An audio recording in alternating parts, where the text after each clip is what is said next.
आपण स्त्री आहोत म्हणून आपण सगळं सहन करायचं का? एखाद्याशी बोलल्यावर जर आपल्याला रडायला येत असेल तर तो माणूस आपला असावा का? चार लोक काय बोलतील या सगळ्या गोंधळात आपण फसून सेल्फ डाऊटच्या जाळ्यात अडकतो. पण टॉक्सिसिटी ही फक्त फिजिकल नसून ती मेंटली असू शकते, जो तुमच्या भावनांना महत्त्व देत नाही. नमस्कार, मी आज खूप सेन्सिटिव्ह टॉपिकवर बोलणार आहे.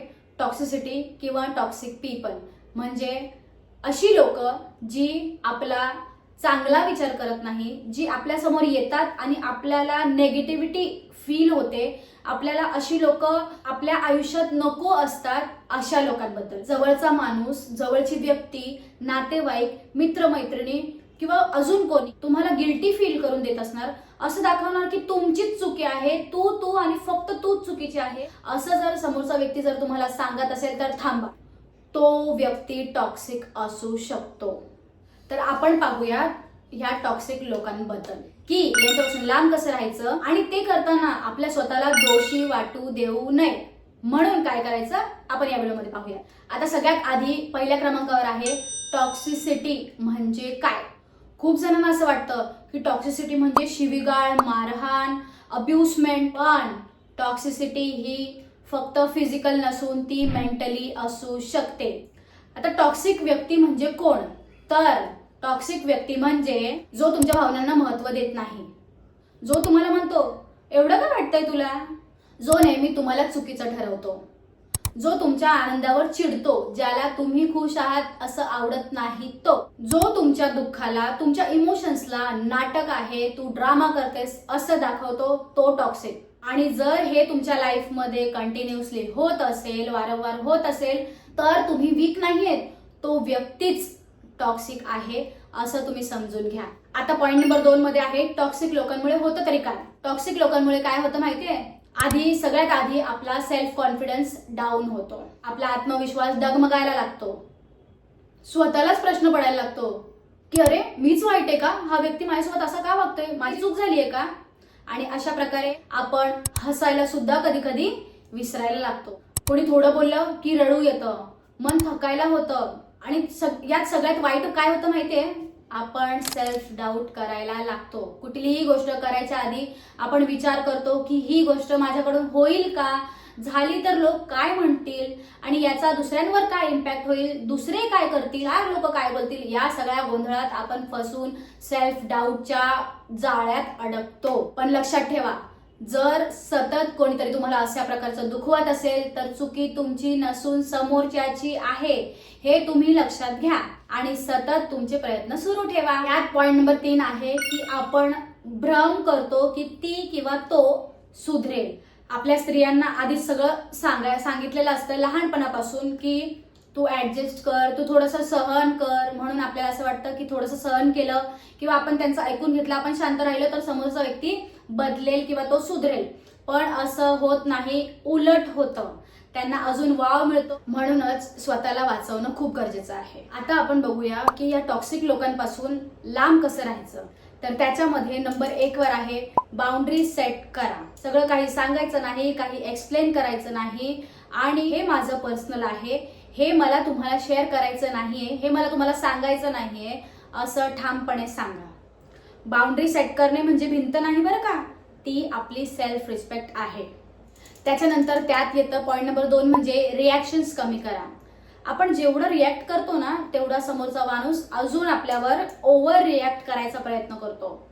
त्यांना अजून हवं असतं की अजून हिने आपल्याला एक्सप्लेन करावं, त्याच्या विरोधातच तो तुम्हाला अजून टॉर्चर करेल, अजून तो तुम्हाला नेगेटिव्हिटी पसरवेल, अजून तुम्हाला गिल्टी फील करवेल.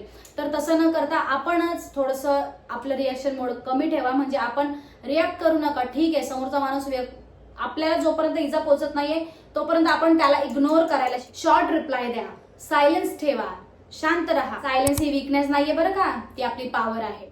यातच आता पॉइंट नंबर 3 येतं इमोशनली डिस्टन्स ठेवा. म्हणजे काय? शरीराने जरी तुम्ही सोबत असाल, एका घरात राहत असाल, तरीही इमोशनल डिस्टन्स ठेवायचा. म्हणजे काय? तर ते जे काही शब्द बोलतात, जे काही आपल्याला टोचून बोलतात, जे काही आपल्याबद्दल गिल्टी आपल्याला फील करवतात, ते मनाला लावून घेऊ नका. काही लोक हे बघा, आपलं मत आहे, लोक काहीही बोलतील तर सगळीच गोष्ट आपण मनाला लावून घ्यायची का? जेवढा आपण वाईट विचार करतो तेवढा आपण चांगला विचार आपल्या स्वतःबद्दल का करत नाही बरं? तर इमोशनली डिस्टन्स ठेवा याचा अर्थ हाच असतो की शरीराने जरी तुम्ही तिकडे ऐकत असाल तरी तुम्ही त्यांच्यापासून मनातून लांब व्हायचा प्रयत्न करा आणि त्यांचे शब्द मनाला लावून घेऊ नका. त्याच्यानंतर यातच पॉईंट नंबर 4 येतो, स्वतःला दोष देणं थांबवा. कोणी तुम्हाला दुखावत असेल तर तुम्हीच वाईट आहे का? कोणी एक नॉर्मलची गोष्ट आहे, जर तुम्हाला चपाती व्यवस्थित गोल येत नाही पण तुम्ही इतर काही कामात चांगले असाल तर एखादा व्यक्ती जर तुमच्या त्या चपातीवरून जर तुम्हाला जज करतोय तर तो व्यक्ती चुकीचा आहे, तुम्ही चुकीचे नाहीयेत, एवढं लक्षात तुम्ही ठेवलं पाहिजे. मग स्वतःला दोष न देता समोरच्याची चुकी आहे हे आपण एक्सेप्ट केलं पाहिजे आणि स्वतःला गिल्टी फील नाही करवलं पाहिजे. आणि प्रेम म्हणजे दुखावणं नाही बरं का. आपण जर समोरच्याला प्रेम करतो तर आपण त्याला इंटेन्शनली दुखावत नाही बरं का, उलट आपण त्यांना सेफ करतो. प्रेम म्हणजे सेफ प्लेस आहे, दुखावणं नाही. यातच पॉईंट नंबर 5 येतो, सपोर्ट सिस्टम तयार करा. आता मी पण सांगते तुम्हाला आणि अजून पण काही लोक सांगत असतील की एखादी तरी मैत्रीण ठेवा, एखादी तरी नातलग, आप्तेष्ट, कोणी आपली आई बहीण, कोणीही एखादी आपली सखी, खूप अटॅच असलेली व्यक्ती, अशी एखादी व्यक्ती ठेवा की जिच्याकडे आपलं मन मोकळं करता येईल. पण खरं सांगू का, आजच्या डेटला अशा खूप कमी व्यक्ती आहेत की जे फक्त गिळतात ओकत नाही. म्हणजे अर्थ कळतो का तुम्हाला, की जे फक्त ऐकून घेतात आपलं आणि आपल्या मनाची गोष्ट त्यांच्याकडेच त्यांच्या मनात सेफ ठेवतात आणि दुसऱ्यांना सांगत नाही, अशी लोक खूप कमी आहेत. तर तुम्हाला कोणावरच जर असेल तर अतिउत्तम, त्यांना तुम्ही शेअर करा. शेअर केल्याने काही होत नाही पण थोडंसं मन हलकं होतं आणि ते पण समोरच्याला सांगायचं इतकं जितकं सांगितलं पाहिजे, अति सांगायचं नाही, खूप खोलवरपर्यंत सांगायचं नाही. आणि ती सुद्धा तुमच्याकडे सपोज अशी व्यक्तीच नसेल तर तुम्ही स्वतःशी बोला, सेल्फ टॉक करा अथवा एक डायरीमध्ये आपली मैत्रीण समजून सगळं लिहून काढा. हाच सगळ्यात सोपा मार्ग आहे आणि बिलीव्ह मी, खरंच तुम्हाला आतमधून हिलिंग फील होईल. आता यातच 6वा पॉईंट म्हणजे स्वतःला स्ट्रॉंग करा. स्वतःला स्ट्रॉंग करा याचा अर्थ फिजिकली सुद्धा आणि मेंटली सुद्धा. याच्यात तुम्हाला योगा, वॉकिंग, प्रेयर्स, मेडिटेशन या सगळ्यांच्या अधीन जा. आपण जर स्ट्रॉंग असू तर हे सगळे टॉक्सिक लोक आपलं काहीच बिघडवू शकणार नाही. त्यांना आपल्यासारख्या अशा स्ट्रॉंग लोकांचा त्यांना धोका असतो, मग ते आपल्या नादालाच लागत नाही. म्हणून स्ट्रॉंग राहणं खूप गरजेचं आहे. आता आपण अशा लोकांपासून लांब राहतो तेव्हा आपल्याला गिल्ट का बरं येतं?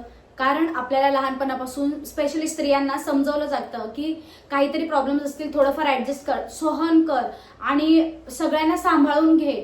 पण हे खरं नाहीये. आपलं मेंटल इमोशनल हेल्थ सगळ्यात जास्त गरजेची असते, म्हणून हे लांब राहणं गरजेचं आहे.